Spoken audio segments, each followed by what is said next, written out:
성도 여러분 심령에 주 예수 그리스도의 은혜와 평강이 함께 하시기를 축원합니다. 따라합시다. 엘리사벳의 믿음. 오늘 말씀의 제목은 엘리사벳의 믿음이라 하는 제목으로 함께 은혜를 나누고자 합니다. 엘리사벳의 남편은 제사장 사가랴이고 아들은 세례 요한입니다. 이 시간 엘리사벳의 믿음을 살펴보면서 함께 은혜를 나누고자 합니다. 첫 번째로 엘리사벳은 성령이 충만한 믿음의 사람이었습니다. 오늘 41절을 우리 같이 합독합니다. 시작. 엘리사벳이 마리아가 무난함을 들으매 아이가 복중에서 뛰노는지라. 엘리사벳이 성령의 충만함을 받아. 아멘. 엘리사벳이 성령의 충만함을 받아. 그랬죠? 말씀 그대로 엘리사벳은 성령의 충만함을 받았습니다. 여기 충만이라고 하는 말은 말 그대로 원문 표현은 그릇에 물이 넘친다, 그런 뜻입니다. 엘리사벳이 성령이 충만했다는 것은 주체할 수 없는 기쁨, 하나님 주신 은혜가 풍성했다, 그런 뜻입니다. 이런 상태를 히브리어 말로 말레라는 뜻입니다. 할레말레. 성령 충만 할레말레. 말레라는 말이 부정적인 우리 말로 들리지만은 히브리어로는 말레가 우리나라 말의 의미가 아주 좋아요. 말레라는 말이 하나님의 영광이 가득한 상태. 따라합시다. 하나님의 영광이 가득 찬 상태. 네, 그러니까 성령 충만함을 갖고 있다는 것은 하나님의 영광이 가득 찬 상태를 의미하는 겁니다.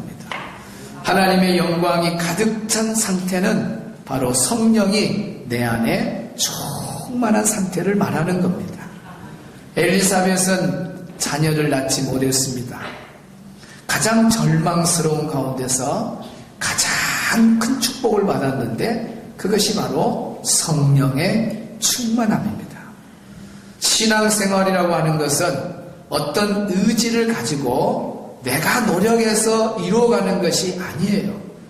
신앙생활은 성령이 내게 충만하게 임하여서 그 성령의 충만함으로 성령이 모든 것을 해나가는 것을 신앙생활이라 그러는 거예요. 막 내가 노력하고 내가 열심히 내 의지로 막 해나가는 거, 그건 오래 못 가요. 성령이 내 안에 오심으로 성령이 내 안에 충만해서 그 성령이 나를 이끌어가는 모든 영역이 바로 신앙생활이라고 하는 겁니다. 따라합시다. 성령의 충만함이 신앙생활의 첫 출발이다. 그래서 엘리사벳도 성령이 충만함부터 시작한 거예요.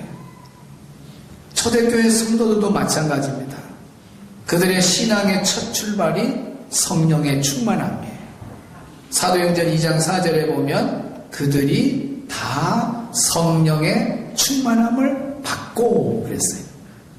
여기 그들이 다, 그럼 그들이 다가 누구냐? 바로 초대교회 성도들을 말해요.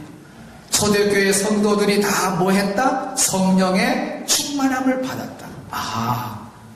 신앙생활의 첫 스타트가 출발점이 성령 충만이구나. 성령의 충만함으로 신앙이 시작되는 거구나. 제대로 우리가 믿음 생활한다, 제대로 신앙생활한다는 첫 스타트는 성령 충만입니다. 성령 충만함으로 시작하는 거예요. 또 제자들도 보세요. 우리 예수님이 십자가에 죽으시고 무덤에 묻히게 되자 다 절망하고 낙담에 빠져서 자기 갈 길로 가버렸습니다. 수제자로 했던 베드로도 고기 잡으러 갔잖아요. 이렇게 제자들이 무기력하고 연약했습니다. 그런 제자들이 성령이 오심으로 말미암아 성령 충만해서 놀랍도록 변화가 일어나게 됩니다. 성령 충만한 베드로는 한 번의 설교로 3,000명이 회개하는 역사가 일어난 겁니다. 성령 충만한 초대교회 성도들은 사도들의 가르침을 받으려고 얼마나 말씀을 사모했는지 몰라요. 성령 충만한 저들은 날마다 성전에 모이기를 힘썼습니다. 성령 충만한 저들은 날마다 하나님 앞에 기도하기를 힘썼습니다. 성령 충만한 저들은 가족처럼 모두를 다 사랑으로 여기고 유무상통 너 것 내 것 없이 서로 나누기를 잘했습니다.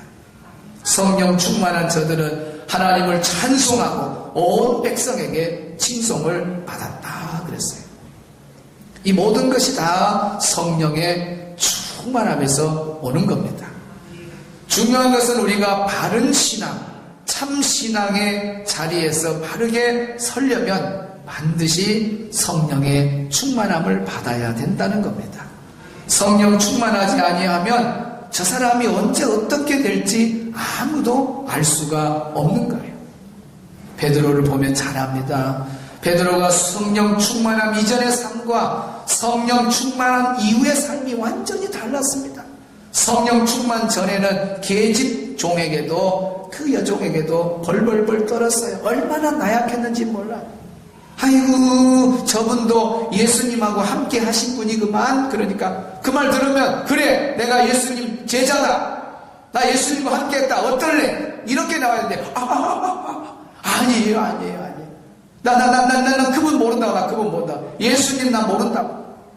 그냥 모른다고 부인만 했으니까 저주하고 맹세까지 했지 않습니까? 성령 충만하지 못하니까 이렇게 쉽게 무너져버려요.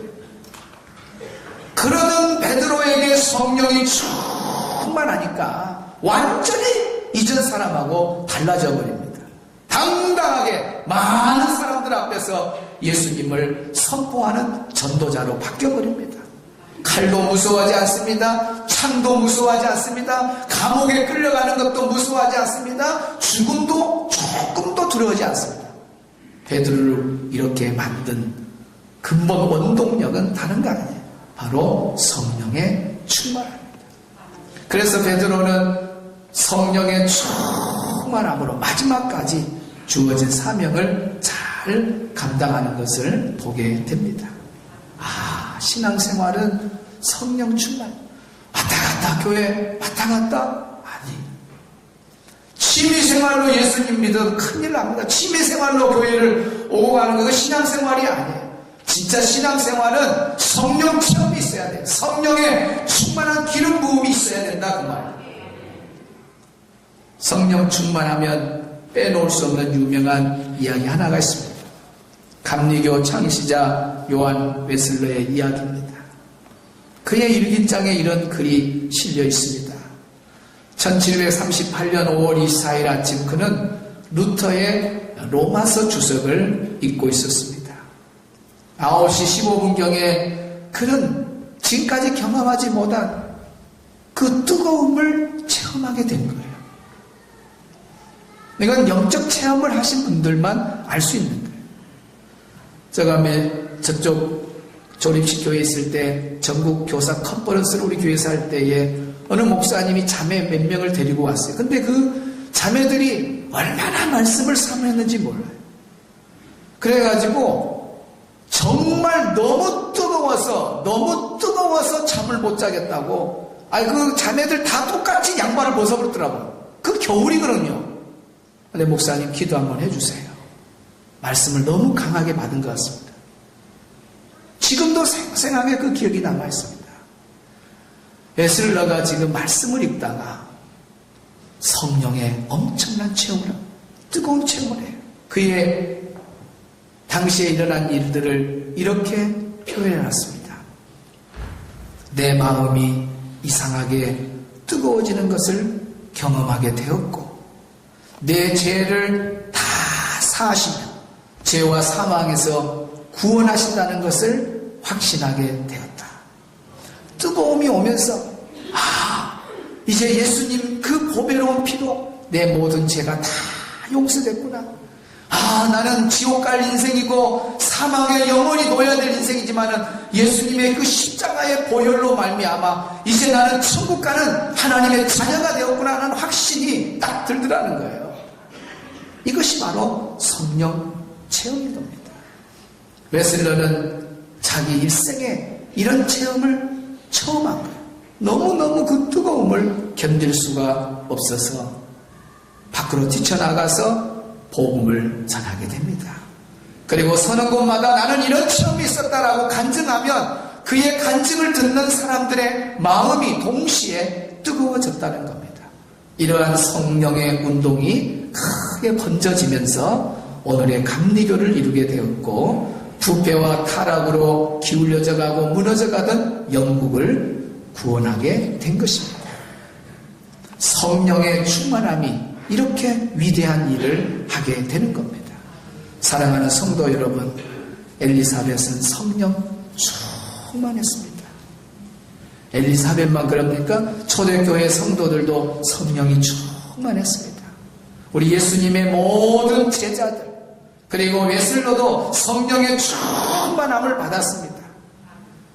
사도 시대 이후에 이어지는 오늘에 이르기까지 수많은 믿음의 선인들이 다 성령의 충만함을 받고 살았습니다. 성령의 충만함은 선택이 아니에요. 신앙생활하는 사람이라면 반드시 성령 체험이 있어야 되고 성령 충만함을 꼭 받고 살아야 됩니다. 신앙생활의 첫 출발이 바로 성령 충만이라는 거예요. 성령 충만해야 우리의 믿음이 온전해지는 겁니다. 성령 충만하지 아니하면 언제 변할지 모르는 거예요. 오늘 예배에 나온 우리 모든 성도들은 엘리사벳처럼 성령이 충만한 믿음의 종들이 다 되시기를 축복합니다. 서로 인사합시다. 성령 충만함 받고 삽시다. 엘리사벳의 믿음 두 번째는 예수님이 구주이심을 믿었습니다. 따라합시다. 우리 예수님이 구주시다. 우리 42절 크게 읽습니다. 시작. 큰 소리로 불러 이르되. 문자는 큰 소리인데 여러분은 왜 소리가 들어가? 시작. 큰 소리로 불러 이르되 여자 중에 내가 복이 있으며 내 태중의 아이도 복이 있도다. 아멘. 주여. 감사합니다. 태중의 아이가 복이 있다. 태중의 아이가 복이 있다 하는 것은 엘리사벳이 예수님이 구주시구나 하는 것을 믿었다는 거예요. 여러분 신앙생활에 있어서 예수님이 누구시다, 예수님이 구주시다는 걸 깨닫는 것이 우리 신앙생활에 매우 중요한 겁니다. 엘리사벳은 이 진리를 깨닫고 감격할 수밖에 없어서 큰 소리로 외치게 된 겁니다. 여자 중에 내가 복이 있고 내 태중의 아이가 복이 있도다. 여자 중에라고 한 표현은 최상급의 표현입니다. 여자 중에 여자다 말이에요. 여자 중에 최고다.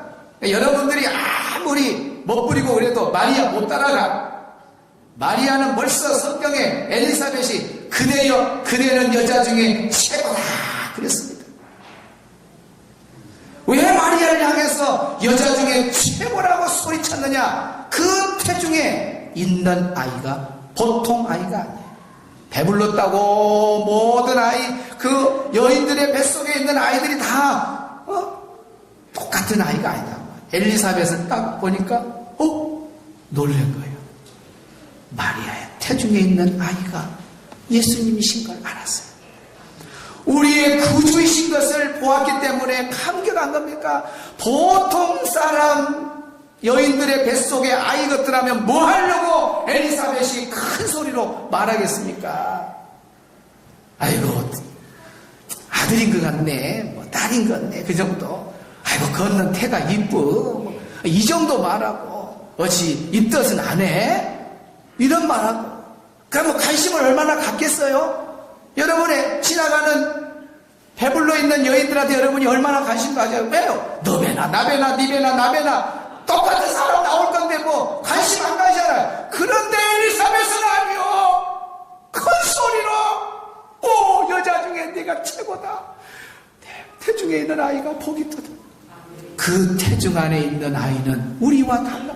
보통 여인이 닿는 그런 사람이 아니에요. 바로 구주 되시는 예수님이 그 태중에 있는 것을 누가 봤냐? 엘리사벳이 본 거예요. 바로 엘리사벳은 예수님이 구주로 오셨구나, 예수님이 구주시구나 하는 것을 믿었다는 것입니다. 죄에서 구원하실 예수님이 오셨는데 어떻게 잠잠하겠습니까? 지옥에 떨어져서 영원히 고통당할 죄인들을 천국으로 인도해야 될 예수님이 지금 태중에 담겨 있는데 어떻게 가만히 있을 수 있어요? 큰 소리로 외칠 수밖에 없는 거예요. 저 태중에 있는 아이는 구주시다, 구주시다. 오늘 예배드린 우리 성도들은 구주로 오신 예수님을 향하여 소리치시기를 바랍니다. 오, 예수님은 나의 구주십니다. 나의 구원자이십니다. 이 고백이 얼마나 중요한지 몰라요. 어떤 분은 예수님을 선생님으로 봅니다. 어떤 분은 예수님을 4대 성인 중에 한 사람으로 봅니다. 어떤 분은 예수님을 보통 사람으로 보는 사람도 있습니다. 아니에요. 엘리사벳 같은 믿음의 눈이 있어야 돼요. 우리 예수님은 구주시구나, 구주시구나. 그래서 세상 사람들은 구주로 오신 예수님을 보지 못하고 매 크리스마스 세상 사람들도 얼마나 입으로 크리스마스를 떠드는지 몰라요. 오히려 교회보다도 더 크리스마스를 막 자기들 상업화해서 이용하잖아요. 백화점 보세요. 막 크리스마스 교회보다 더 먼저 막 장식하고 뭘 꾸미고 그러지 않습니까? 그 사람들이 예수님이 구주이신 걸 알고 그래요? 예수님 구주로 오신 걸 환영합니다. 그래서 그렇게 장식해요? 그러면 얼마나 좋겠습니까? 아니요. 예수님이 누구신가도 모르고 그냥 크리스마스. 헛된 크리스마스입니다. 그 사람들은. 예수님이 구주심을 믿고 고백하는 성도가 성탄을 제대로 지키는 겁니다. 오늘 예배드리는 여러분들의 입술에서 예수님은 나의 구주시라고 고백하는 그 사람이 성탄절을 바르게 보내는 거고 크리스마스를 제대로 보내는 겁니다. 사랑하는 성도 여러분, 예수님이 구주이신 것을 믿으시기를 바랍니다. 그리고 여러분의 입으로 선포하시기를 바랍니다. 예수님은 구주시다. 길보다 구주 오셨네. 보세요. 길보다 누가 오셨다고요? 구주가 오셨네. 엘리사벳이 보니까 우와 구주가 오셨다.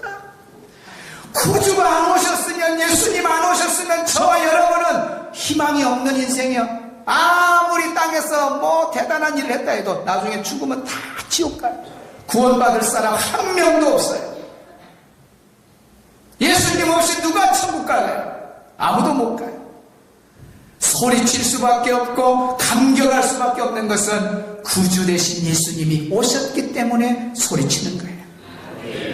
길보다 구주 오셨네. 만백성 맞으라. 오늘 우리가 구주로 오신 예수님을 맞이하고 그분을 선포하고 살아야 될 줄로 믿습니다. 사랑하는 성도 여러분, 예수님을 바로 아는 것이 신앙생활에 얼마나 중요한지 몰라요. 예수님은 나를 구원하러 오신 분이시다. 예수님은 다시 우리를 데리러 오실 분이시다. 예수님은 우리를 천국으로 인도하실 분이시다. 이렇게 믿고 선포하는 우리 모두가 되기를 바랍니다. 처음에 예수님을 따랐던 제자들을 보세요. 그들이 왜 예수님을 따랐습니까? 예수님이 구주이심을 믿었기 때문에 따른 거예요. 베드로, 안드레, 야고보, 요한, 예수님이 부를 때에 배와 그물, 아니 육신의 아버지까지 그대로 두고 예수님을 따라 나섰습니다. 왜 그런 행동을 했나요? 그것은 예수님은 구주이시기 때문에 그런 거예요. 신앙생활하면서 은혜 중에 은혜가 뭐냐? 깨닫는 은혜예요. 깨닫는 은혜. 말씀을 받을 때마다 깨닫는 은혜가 있기를 바랍니다. 가장 큰 깨달음은 뭐냐? 예수님이 구주이심을 깨달아야 돼요. 이걸 못 깨닫는 사람들이 교회 안에 많다는 말이에요. 그러니까 신앙생활을 취미생활로 여기는 거예요. 예수님 만나지 않고 예수님을 보지도 않고 종교생활을 하는 사람들이 얼마나 많이 있는지 몰라요. 오직 예수님만이 구원자입니다. 오직 예수님만이 만복의 근원자입니다. 예수님만이 참 평안을 주시는 분이십니다. 오직 예수님, 오직 예수님. 그 예수님 한 분으로 깨달아질 때에 제대로 예수님을 알고 믿는 겁니다. 어느 외국 마을에 교회가 세워졌는데 교회에 각별하게 우리는 믿는다라는 말이 새겨져 있었어요. 영어 오순상 우리는 믿는다는 말이 맨 위에 있고 그 아래에 십자가에 달리신 예수님, 우리 죄를 위하여 재림 심판하실 예수님이 아래에 새겨져 있었습니다. 그런데 담장 등불이 자라면서 모든 글자가 다 가리워지고 우리는 믿는다라는 글만 남아 있는 겁니다. 그냥 지나칠 수 없는 이야기입니다. 우리가 예수를 믿어도 막연하게 우리는 믿는다, 우리는 믿는다, 내용도 없이 믿는다, 내용을 다 가려버리고 지워버리고 우리는 믿는다, 우리는 믿는다. 위험한 신앙입니다. 내용이 분명히 있습니다. 무엇을 믿느냐 그 말이에요. 무엇을 믿느냐 그 말이에요. 혹시 여러분이 십자가에 달리신 예수님의 그 십자가에 죽으신 예수님이 지금 담장 넝굴에 의해서 점점 가리워지고 있습니까? 우리의 죄를 위해서 죽으신 예수님의 그 십자가의 사랑이 지금 담장 넝굴에 의해서 다 지워져 가고 있냐 그 말입니다. 재림하실 것, 재림하실 심판한다고 하는 그 사실이 담장 넝굴에 의해서 점점 지워져 가냐 그 말이죠. 사랑하는 성도 여러분, 예수님을 바로 알고 믿으시기를 바랍니다. 우리 예수님은 나의 구원자이시다. 우리 예수님은 나의 죄를 위해서 십자가에 죽으셨다. 우리 예수님은 다시 부활하신 분이시다. 예수님은 다시 우리를 데리러 오실 분이시다. 이런 예수님에 대한 처음과 마지막의 신앙이 분명하게 십자가의 신앙으로 딱 굳게 서 있어야 된다 그 말입니다. 20년, 30년, 50년 신앙생활 하여도 우리의 신앙의 기본이 지워지면 안 되는 거예요. 세월이 지난다고 담장 넝굴이 덮어버렸다고 우리의 신앙의 내용이 사라져버리면 안 된다는 말입니다. 주님 올 때까지 오직 예수님 신앙으로 살아가기를 바랍니다. 오직 예수님밖에 없는 거예요. 오직 예수님, 오직 예수님, 오직 예수님, 아멘. 오직 예수님, 오직 예수님, 오직 예수님, 아멘. 아멘. 서로 좌우 인사 나누겠습니다. 예수님은 나의 구주십니다. 엘리사벳의 세 번째 어떤 믿음을 가졌냐? 말씀 성취를 믿었습니다. 따라합시다. 말씀 성취를 믿었다. 45절 읽습니다. 시작.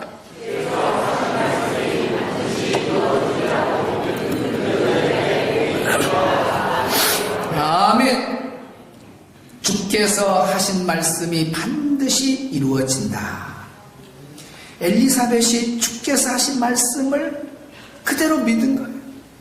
주님이 하시면, 주님이 말씀하면 반드시 이루어진다는 걸 엘리사벳은 확실하게 믿었습니다.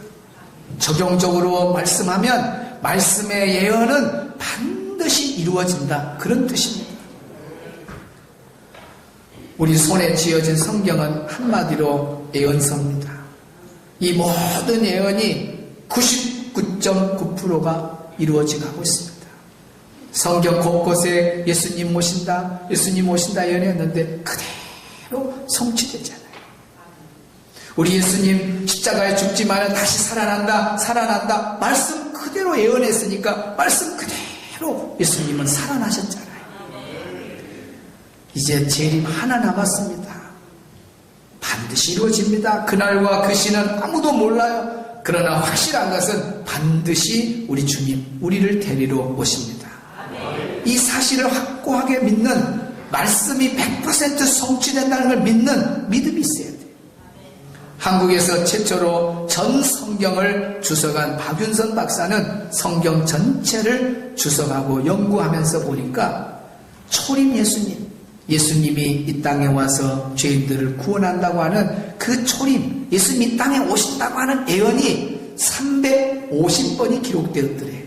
그런데 정말 예언대로 100% 유대 땅 베들레헴에 우리 예수님이 말씀을 그대로 이루시잖아요.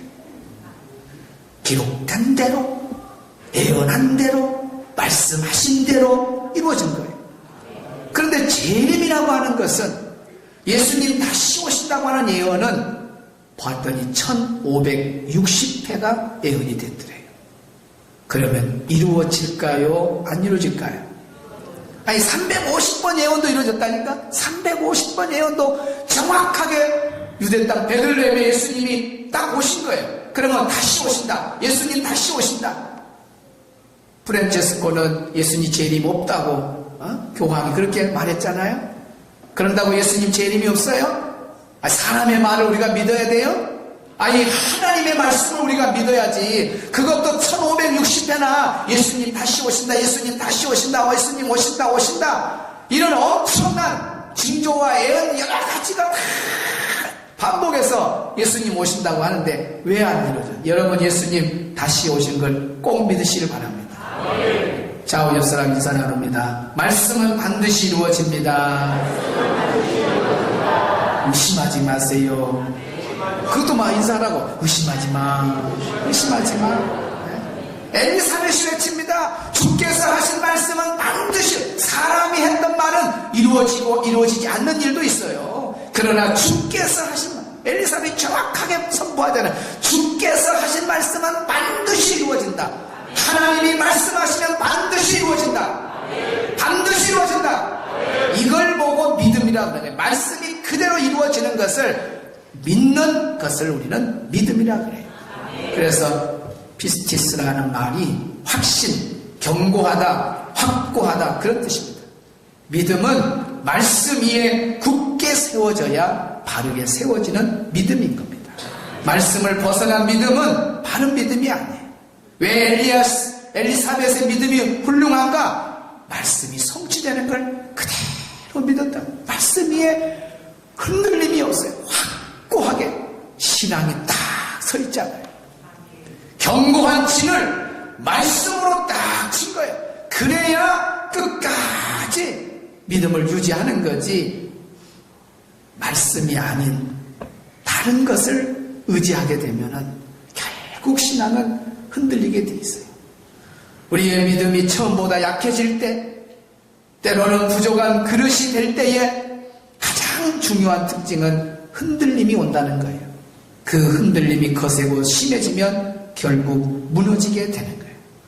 오늘 우리는 이런 연약한 믿음이 되면 안 됩니다. 어떤 상황에서 어떤 상황에 처해도 절대 흔들리면 안 돼요. 그 흔들리지 않는 비법은 말씀 위에 내 믿음을 세워야 된다는 거예요.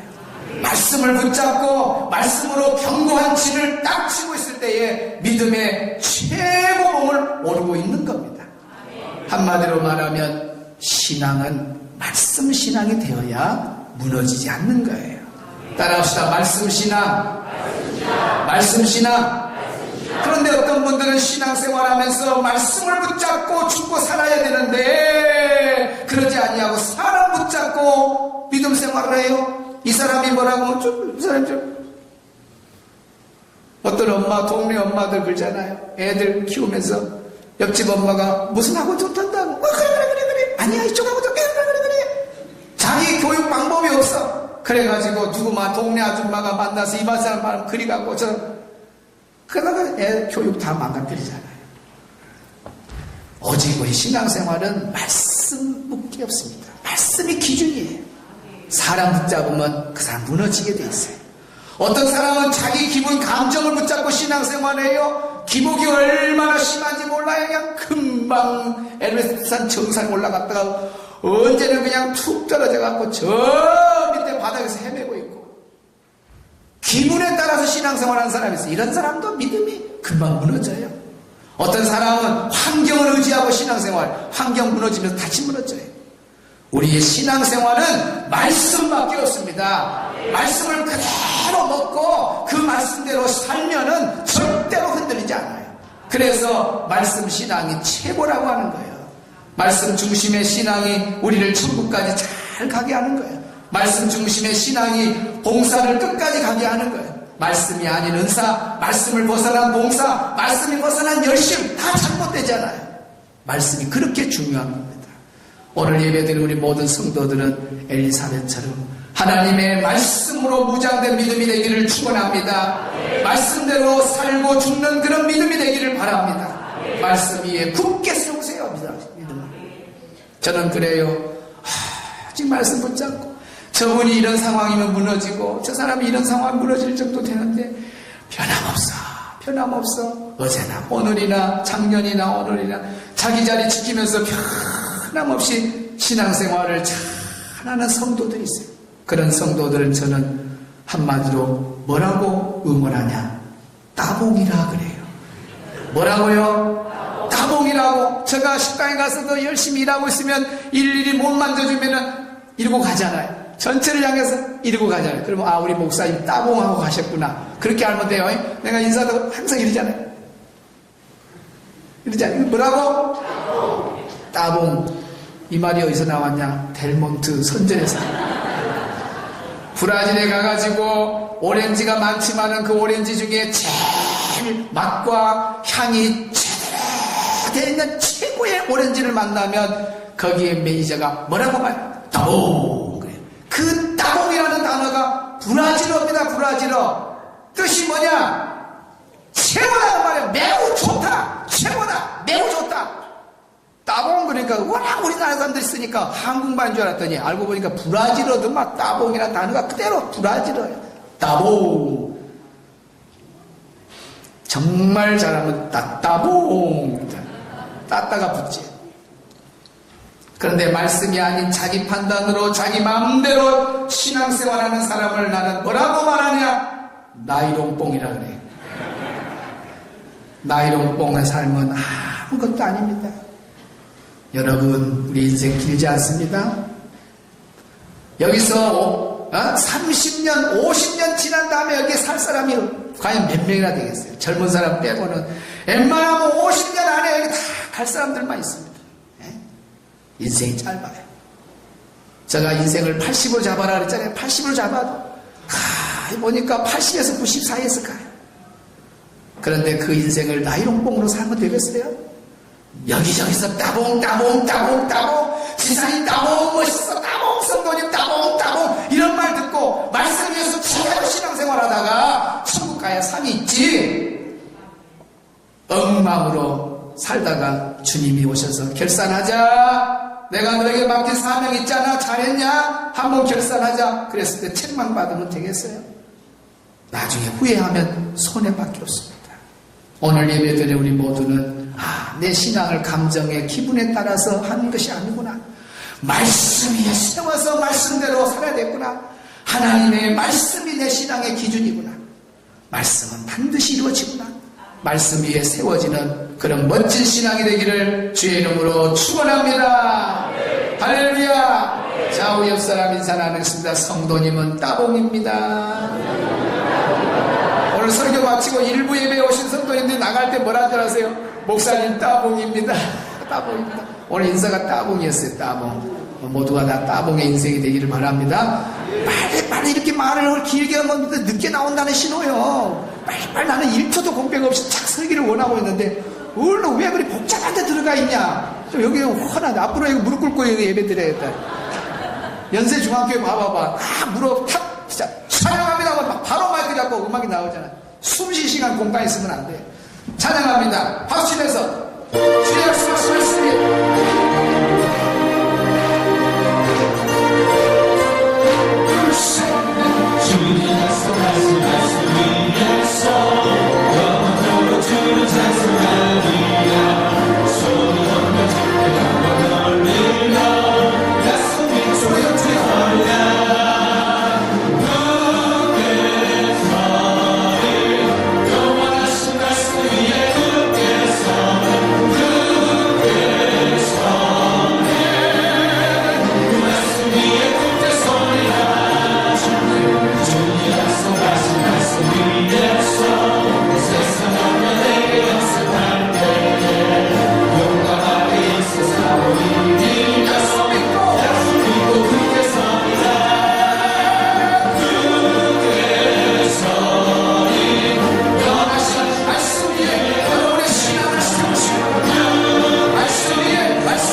성령을 사모하면서 빈들의 마을 불같이 함께 찬양합니다.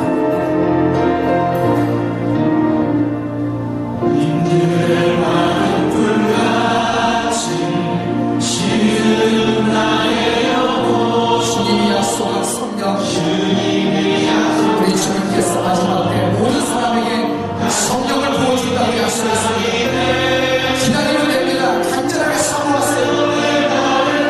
가물은 내 마른 땅에 단비를 내리시고 주여 내 마른 내 심령에 성령의 단비를 부어주십시오. 새 생명 주옵소서. 반가운 그 소리 들려 산천이 춤을 추네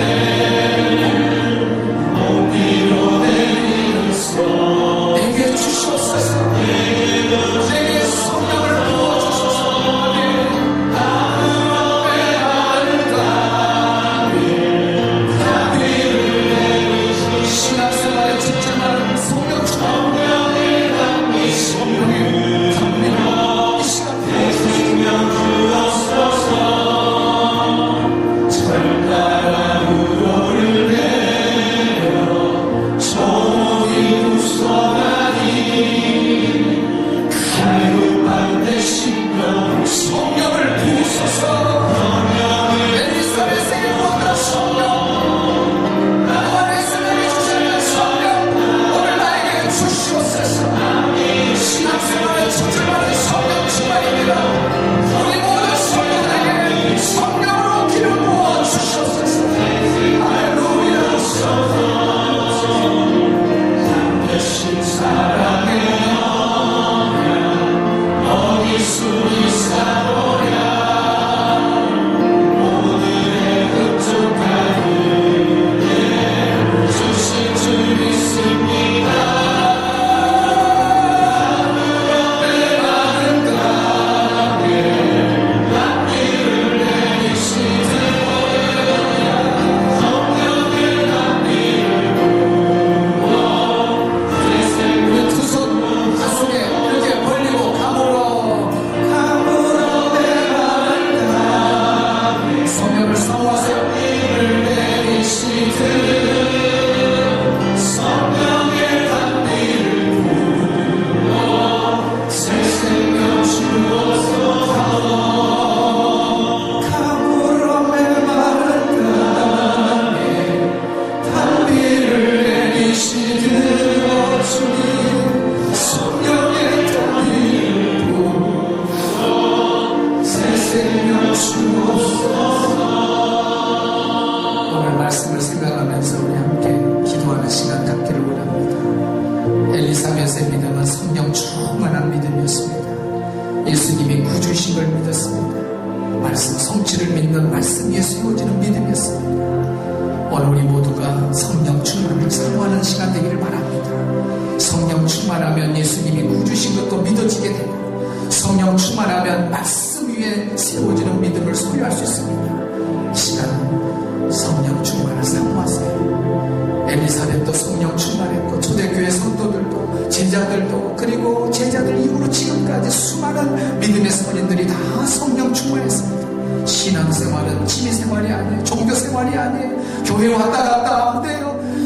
신앙생활은 성령 충만부터 시작하는 겁니다. 신앙의 첫 출발은 성령 충만. 여기에 한 사람도 그냥 왔다 갔다 취미생활로 교회 다니는 사람 없기를 바랍니다. 오늘 성령을 사모하면 성령님은 임하십니다. 각색으로 임하십니다. 성령을 사모하시길 바랍니다. 우리 함께 기도로 나갑니다. 하나님 아버지 감사합니다.